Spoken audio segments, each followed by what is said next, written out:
বেক্সিমকো গ্রুপের vice chairman Salman F রহমানের ছেলে ও তার ভাইপো লন্ডন শহরের সবচেয়ে অভিজাত এলাকায় ৬টি ফ্ল্যাট কিনেছেন।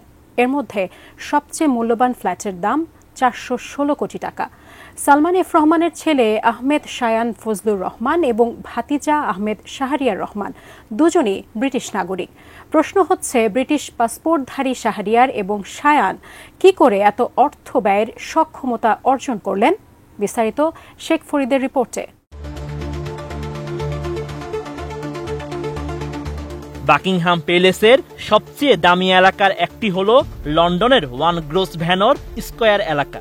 এই গ্রোসভ্যানর স্কোয়ারেই বিশ্বের অতি ধনীদের বিলাসবহুল একটি আবাসিক ভবন অবস্থিত। ২০২২ সালে ৭ মার্চ এই আবাসিক ভবনের দ্বিতীয় তলার একটি অ্যাপার্টমেন্ট ৪১৬ কোটি ২২,৭০,০০০ টাকায় বিক্রি হয়। আর এর ক্রেতা হলেন ব্রিটিশ ভার্জিন আইল্যান্ডসে নিবন্ধিত ওয়ান গ্রোসভ্যানর স্কোয়ার নামের একটি কোম্পানি, যার সুবিধাভোগী হলেন সালমান এফ রহমানের ছেলে আহমেদ শায়ান ফজলুর রহমান। ২০১০ সালের ২৫ জুন এই ভবনের ৬ষ্ঠ তলার একটি অ্যাপার্টমেন্ট ৭২ কোটি ১৩,৪৩,০০০-এর বেশি টাকায় ক্রিকল উড ভেঞ্চার নামের একটি কোম্পানির কাছে বিক্রি করা হয়। এই ক্রিকল উড ভেঞ্চারও ওই আইল্যান্ডের বাসিন্দার নামে নিবন্ধিত কোম্পানি, যার সুবিধাভোগী হলেন ৪২ বছর বয়সী শায়ান। শায়ানের চাচাতো ভাই আহমেদ শাহরিয়ার রহমানও লন্ডনের সম্পদ কেনায় কম যাননি। শাহরিয়ার লন্ডনের টনি মেফেয়ার এলাকায় বিলাসবহুল বাড়ি কিনেছেন। শায়ানের বাড়ি থেকে অল্প দূরেই ৫ গ্রোসভ্যানর স্কোয়ারে ভবনটি অবস্থিত। অভিজাত পাড়া হওয়ায় এই ভবনটিও অতি ধনীদের আবাসস্থল হিসেবেই পরিচিত।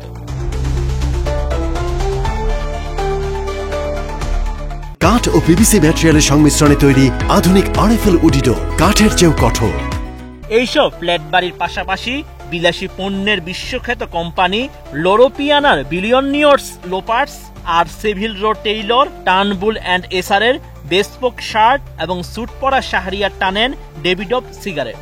এছাড়া তার আরেকটি শখ আছে, আর তা হলো দামি দামি ব্র্যান্ডের ঘড়ি সংগ্রহ করা। তার সংগ্রহে রিচার্ড মিল, পাটেক ফিলিপ, কার্টিয়ার, রোলেক্স ইত্যাদির মতো বিরল ব্র্যান্ডের ঘড়ি রয়েছে। তার সংগ্রহে থাকা বিভিন্ন দামি দামি ঘড়ির মূল্য ৩৯ কোটি ২৬,৬৭,০০০-এর বেশি।